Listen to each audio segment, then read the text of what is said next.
Adenium desert रोज। जितने देखने में इसके फ्लावर सुंदर दिखाई देते हैं, उतनी ही कम केयर में, कम देखभाल में ये पौधे बहुत आसानी से फूल देते हैं। जैसे सर्दियों में गुलाब फूलों का राजा होता है, वैसे तो सभी फूलों का राजा होता है गुलाब, लेकिन गर्मियों के फूलों का राजा अडेनियम होता है। जैसे गुलाब में डिफरेंट डिफरेंट वैरायटी आती हैं, वैसे ही अडेनियम में भी डिफरेंट वैरायटी, डिफरेंट शेड आते हैं, जो कि देखने में बहुत सुंदर लगते हैं। अब जो है मार्च का महीना चल रहा है, मार्च के महीने में अडेनियम पे अगर कुछ काम आप कर लेंगे, कुछ चीजों का ध्यान रखेंगे, तो आपका अडेनियम पूरी गर्मी भर, पूरी बरसात भर बहुत अच्छे से सेफ रहेगा, बहुत अच्छे से गुच्छों में फूल देता रहेगा। हेलो फ्रेंड, मैं सविता ग्रीन गार्डन गुजरात से। यदि आप पहली बार अडेनियम अपने गार्डन में लगा रहे हैं, चाहे विंटर का प्लांट हो चाहे सर्दियों का प्लांट, कोई भी प्लांट अगर आप पहली बार लगाते हैं तो उसकी देखभाल बहुत ज्यादा करनी पड़ती है। बहुत ज्यादा से मतलब ये नहीं है कि आप उसी में लगे रहें और किसी प्लांट पर आपका ध्यान न रहे। मैं आपको बताऊंगी कि ज्यादा एक्स्ट्रा केयर भी आपके पौधों को डेड कर सकती है, क्योंकि जब आप उसकी बहुत ज्यादा केयर करने लगेंगे, बहुत ज्यादा सोचेंगे कि इसमें बहुत अच्छे से फ्लावरिंग हो जाए, इसमें ये फर्टिलाइजर डाल दूं, इस तरीके से इसमें ये चीज कर दूं, तो फिर जो है ओवर फर्टिलाइजर, ओवर केयर की वजह से भी पौधे मर जाते हैं। वैसे तो ये एक डेजर्ट रोज है, मतलब रेगिस्तानी पौधा है, इसकी बहुत ज्यादा देखभाल नहीं चाहिए। लेकिन जब हम गमले में गार्डनिंग करते हैं, जमीन पर गार्डनिंग करते हैं तो दिक्कत नहीं होती है, लेकिन जब गमले में गार्डनिंग करते हैं तो हमको इनकी पौधों की देखभाल करनी पड़ती है। अब जैसा मैंने आपको बताया कि ये एक रेगिस्तानी पौधा है, मतलब रेतीले प्रदेशों में, रेगिस्तान में, गर्मियों वाले प्रदेशों में ये प्लांट बहुत अच्छे से सर्वाइव करता है। तो इससे स्पष्ट हो जाता है कि इस प्लांट को आपको ऐसी जगह पर रखना है जहाँ की धूप काफी अच्छी चटकती धूप रहनी चाहिए। सुबह की 6:30-7 बजे से लेकर शाम तक की 5-5:30 बजे तक की धूप इसको लगनी चाहिए। जो लोग अडेनियम लगाने के शौकीन हैं और उनके यहाँ पर धूप कम आती है, अगर आपने अडेनियम लगाया है तो कम से कम 5 घंटे की धूप आपके पौधे को जरूर मिलनी चाहिए। स्पेशली जो दोपहर की धूप रहती है, वो अच्छी चटकती धूप इस पर लगेगी, तभी इस तरीके की जो कलियां रहती हैं, बड्स रहती हैं, वो ओपन हो पाएंगी, उनको बराबर प्रकाश संश्लेषण मिल पाएगा, गर्माहट मिलेगी तो कलियां अच्छे से खिल पाएंगी। अब पौधे को जब तड़कती हुई धूप मिलेगी तो उसको पानी भी चाहिए रहेगा। तो दूसरा पॉइंट यही है कि वाटरिंग करना है। पौधे को पौधे की जरूरत के हिसाब से आपको पानी देना है। पौधा जो रहता है, ये अडेनियम प्लांट इस तरीके का प्लांट है कि ये अपने कॉडेक्स में, ये जो इसका कॉडेक्स रहता है, इसमें पानी स्टोर करके रखता है। ये जो मोटा सा आपको कॉडेक्स दिखाई देता है, ये इसमें पानी स्टोर करके रखता है। तो एक बार आप इसको अच्छी तरीके से पानी दे दें, फिर जो है आप इसमें सावरिंग करते रहें, तो पौधा आपका हेल्दी चलता रहेगा। और गमले की मिट्टी अगर ड्राई हो जाएगी तो पौधे का जो ये कॉडेक्स है, ये सिकुड़ा सिकुड़ा सा दिखेगा, गैप हो जाएगा, मिट्टी में गैप दिखाई देने लगेगा, जगह आपको स्पेस दिखाई देने लगेगी। तो ऐसा आपको नहीं करना है। अगर आप ऐसा करेंगे तो जो आपके पौधे में अगर कलियां बनी हैं तो कलियां भी खराब हो जाएंगी, कलियां फूल का रूप नहीं ले पाएंगी, और अगर फूल खिले हुए हैं तो वो भी ज्यादा लंबे टाइम तक नहीं खिल पाएंगे, वो भी खराब हो जाएंगे। तीसरी बात कि अडेनियम में कोई पेस्ट अटैक होता है? अडेनियम एक गर्मी में लगने वाला फूलों वाला पौधा है, इसमें जल्दी से पेस्ट अटैक नहीं होता है। तब भी आपको 15 दिन के गैप पर इस पर नीम ऑयल का स्प्रे करना चाहिए, क्योंकि कभी कभी जो है इसमें मिलीबग का अटैक हो जाता है। कारण ये है कि इन पौधों में जल्दी से कीट पतंगों का अटैक तो नहीं होता है, लेकिन जब हम और भी दूसरे पौधे लगाते हैं अपने गार्डन में, जब हम प्लांट लवर रहते हैं, तो एक ही तरीके के पौधे लगाकर नहीं रखते हैं, या खाली अडेनियम ही लगाकर नहीं रखते हैं, और भी पौधे हमारे गार्डन में रहते हैं, जिसकी वजह से संपर्क में आने से कीट पतंग हमारे अडेनियम की साइड चले आते हैं। तो इस चीज का आपको ध्यान रखना है। 15 से 20 दिन में, लगभग महीने में 2 बार आपको जो है इस पर नीम ऑयल का स्प्रे करना है। नीम ऑयल का स्प्रे आपको किस टाइम पर करना है? तो शाम के टाइम में ही आप अब स्प्रे करें। शाम के टाइम में ही कोशिश करें कि अगर कोई फर्टिलाइजर दे रहे हैं तो शाम के टाइम में ही फर्टिलाइजर दें। अब यदि आप चाहते हैं कि हमारे अडेनियम के प्लांट काफी घने घने से हो जाएं, उसमें बहुत सारी ब्रांचेस आए और बहुत सारे गुलदस्ते की तरह फूल खिलें, तो यहाँ पर ये आप अडेनियम का पौधा देख रहे हैं, ये झुमका अडेनियम है, जिसके फ्लावर काफी बड़े साइज में होते हैं, और इसका फ्लावर का साइज इतना बड़ा रहता है, वेट ज्यादा रहता है, नीचे एक साइड में ये झुके रहते हैं। ये मैंने ही ग्राफ्ट किया था, मेरे पास में मदर प्लांट है कटिंग से लगा हुआ, उसी में से मैंने ये नया पौधा ग्राफ्ट किया था, और देख सकते हैं इसमें काफी अच्छे से फ्लावरिंग आ रही है।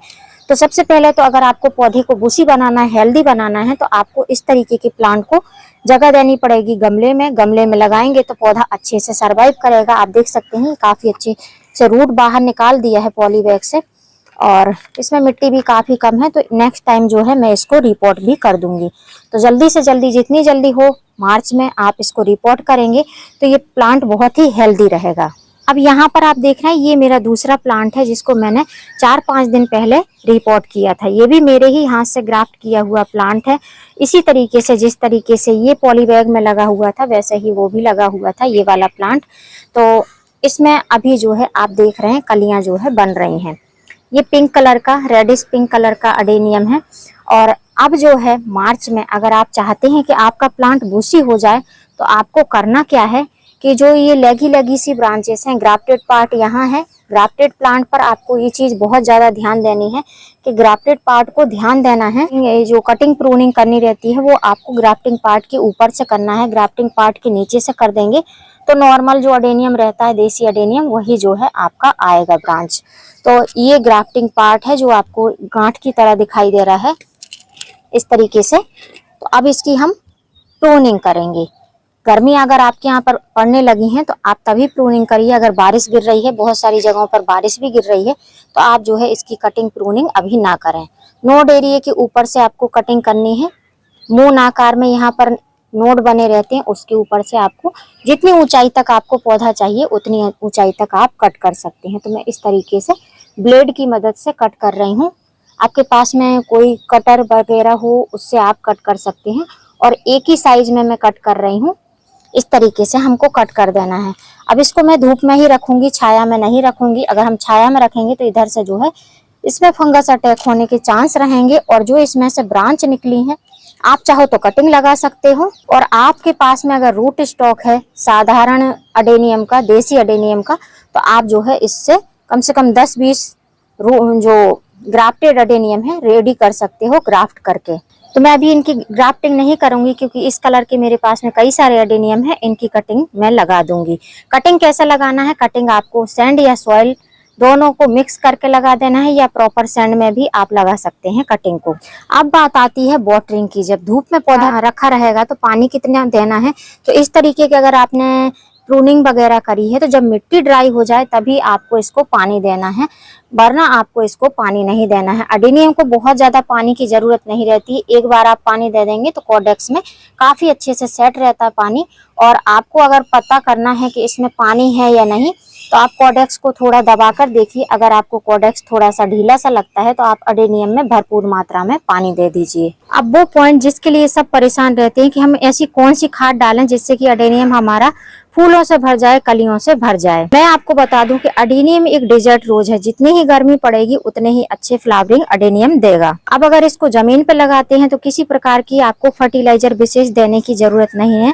महीने में 2 महीने में एक बार खाद दे देंगे तब भी ये आपका पौधा बहुत अच्छे से चलता रहेगा, बहुत अच्छे से फूल देता रहेगा। लेकिन हम जब पॉट गार्डनिंग करते हैं, गमले में पौधे उगाते हैं, या फिर आप ये मेरे प्लांट को ही देख लीजिए, अब इतना सा पौधा है और इतने से पॉली बैग में लगा हुआ है, तो इसमें ऐसे तो फूल नहीं आ रहे हैं। इसमें कोई खाद मैंने दी होगी तभी इसमें इतने से इनमेच्योर पौधे में आप देख सकते हैं इसका रूट हेल्दी नहीं है और ब्रांच काफी लगी सी हो गई है, क्योंकि इसकी ब्रांच ऐसे ही जाती है, इधर उधर भागती हैं, सीधी सीधी स्टैंडिंग बेस में झुमका वाले अडेनियम की ब्रांचेस नहीं जाती हैं। तो अभी आप देख सकते हैं इसमें काफी अच्छे से फूल खिल रहे हैं और नीचे कलियां भी दिखाई दे रही हैं। जब हम गमले में गार्डनिंग करते हैं तो हमको पौधों को खाद देनी पड़ती है। जैसा मैंने अभी आपको ये दिखाया, इसकी प्रूनिंग करके दिखाई है और इसकी 3-4 दिन पहले मैंने रिपोर्टिंग करी थी। मैं साथ में रिपोर्टिंग प्रूनिंग दोनों ही कर देती हूँ कभी कभी, लेकिन इसकी मैंने पहले रिपोर्टिंग कर दी, फिर जो है मैंने इसकी प्रूनिंग करी। तो अभी मैं इसमें कोई खाद नहीं दूंगी।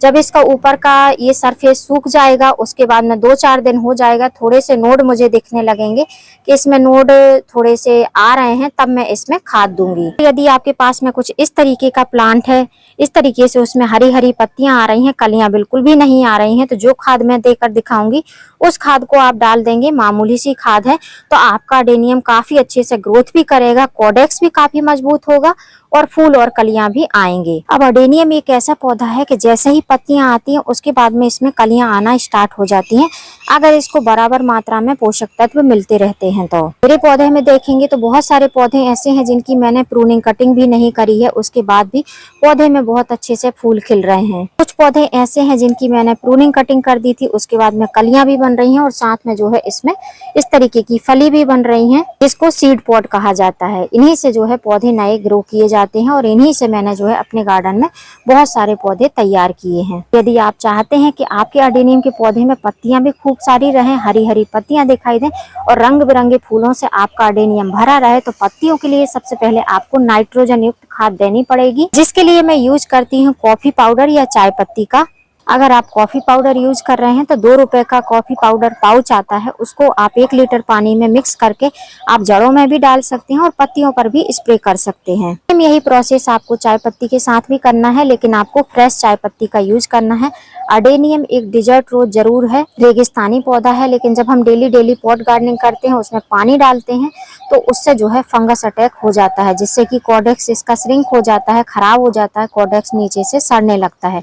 तो आप कोशिश करिए कि अडेनियम में फ्रेश चाय पत्ती का यूज करें, यूज करी चाय पत्ती का यूज ना करें। इन दोनों में से किसी भी एक चीज का आप यूज करेंगे तो पत्तियां आपको इसी तरीके से बिल्कुल हरी हरी सी दिखाई देंगी, फ्रेश फ्रेश सी पत्तियां दिखाई देंगी। तो ये बात तो हो गई पत्तियों को हरा करने की, हमारे पौधे में पत्तियां लाने की, जिससे कि अडेनियम में पत्तियां काफी सारी हो जाएं।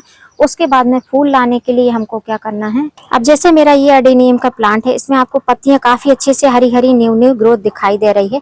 लेकिन अगर आप अब चाहते हैं कि हमारे पौधे में इसी छोटे से प्लांटर में पत्तियों के साथ साथ कलियां भी बनना स्टार्ट हो जाएं, तो हम अपने अडेनियम के पौधे में देंगे लगभग 1 चुटकी के करीब ये फर्टिलाइजर।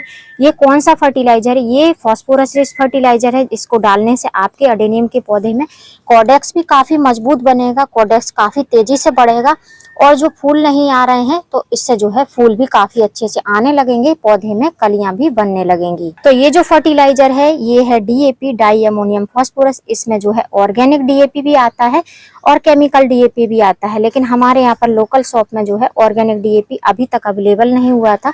तो मैं ये इसी तरीके का 40 रुपए किलो मुझे मिला था, तो मैंने जो है एग्रीकल्चर शॉप से इसको छुट्टक में ही खरीदा था, कोई पैकेट में नहीं मिला था।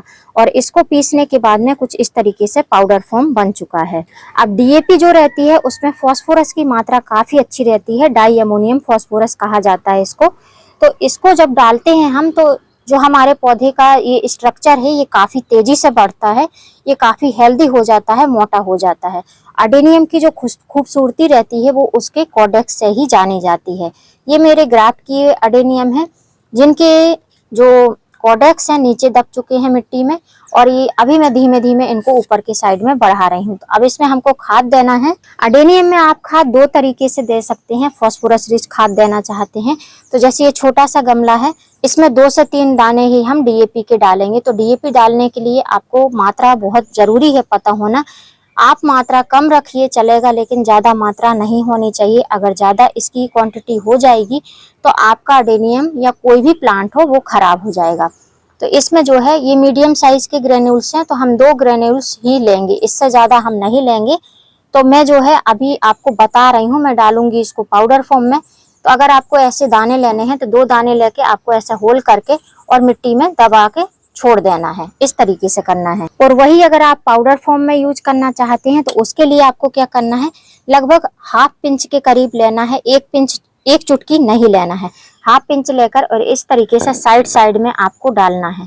आप देख रहे हैं बहुत ही कम आपको दिखाई दे रहा होगा, इस तरीके से आपको डाल देना है।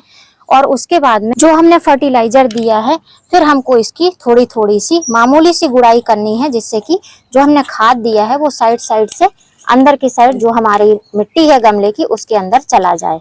ऐसा करने के बाद में अगर आपको लग रहा है कि आपके गमले की मिट्टी गीली है तब भी आपको पानी देना है। ऐसा नहीं है कि पानी नहीं देना है, बस इतना आपको याद रखना है कि पानी की मात्रा थोड़ी सी कम देनी है। इस तरीके से आपको इसको खाद दे देना है। अब बात आती है कि ये खाद हमको कितनी बार देना है, तो आपको महीने में 2 बार इस फर्टिलाइजर का यूज करना है। और जब आपके पौधे में कलियां बन रही हैं, जैसे कि मेरा ये अडेनियम है, इसमें कलियां बन रही हैं, तो इस पोजीशन में आप इसको ये फर्टिलाइजर दे सकते हैं। अब ऐसे फूल खिल रहे हो तो आपको इसमें कोई भी फर्टिलाइजर नहीं देना है। अगर ऐसी कंडीशन में आप अडेनियम के पौधे में फर्टिलाइजर देंगे तो ये जो फूल है वो बहुत जल्दी से झड़ जाएंगे। और जिस पौधे में हमने फर्टिलाइजर दिया है इसको कहीं भी आपको छाया वाली जगह पर नहीं रखना है, ओपन टेरेस पर ही रखना है। और अब नेक्स्ट टाइम इसको जब पानी देना है आपको, तो पहले तो आपको इसको डेली ही सावरिंग कराना है। पत्तियों को एकदम नीट एंड क्लीन रखना है, जिससे कि ये पत्तियां क्लीन रहेंगी तो पौधा आपका हेल्दी चलता रहेगा और वैसे ही मिट्टी में इसको पानी भी मॉइस्चर मिलता रहेगा। और जब मिट्टी एकदम से सूख जाए तो आपको इसको भरपूर मात्रा में एक बार पानी दे देना है। तो यदि आप भी अडेनियम लगाने के शौकीन हैं तो इन चीजों का आप ध्यान रखेंगे मार्च महीने में, तो अडेनियम आपका गर्मी भर बहुत अच्छे से फूल देगा, मरेगा नहीं, सूखेगा नहीं। उम्मीद करती हूँ फ्रेंड वीडियो हेल्पफुल रहा होगा। वीडियो अगर अच्छा लगा हो तो वीडियो को लाइक करना, चैनल को सब्सक्राइब करना बेल आइकन के साथ। फिर मिलूंगी किसी नई वीडियो में नए टॉपिक के साथ। तब तक के लिए हैप्पी गार्डनिंग।